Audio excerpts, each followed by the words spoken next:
So I have this Ford Focus in front of me. Now this is another customer of mine now. Was having issues with the ignition on these cars. A lot of vehicles that as they get older in time, a lot of times the ignition gets worn out due to either the ignition itself or the key gets worn out and you're not able to start it, or it makes it very, very hard. Now, I've done a Ford Focus like this before, and it's on YouTube, but we went a step further. We put the PKE system on it with the push button, and to where when you walk up to it, it locks and unlocks. So this is the key in my hand, and I'm gonna step away from the car.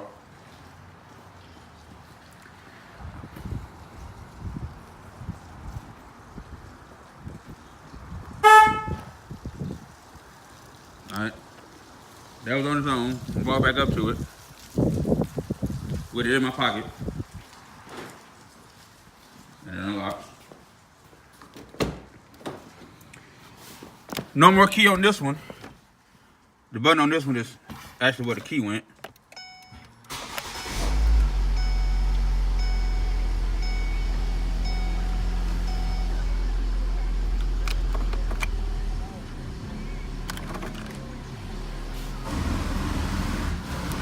Everything is free.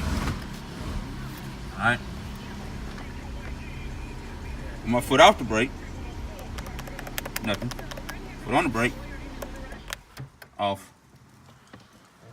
So, if you're having ignition problems, it's actually cheaper to go this route than it is to go to the dealership and get a whole nother ignition made.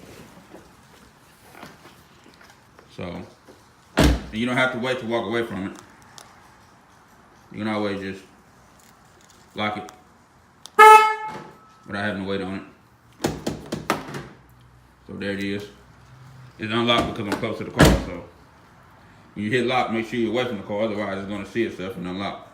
So if you have a Ford Focus or any vehicle that's having ignition problems and it just don't want to start from the key, the better way to go, longevity-wise, if you're going to keep the car. If you ain't keeping the car, then don't worry about it. If you're keeping the car, then I would suggest going this route. With that being said, Auto Impressions UNLTD, we out.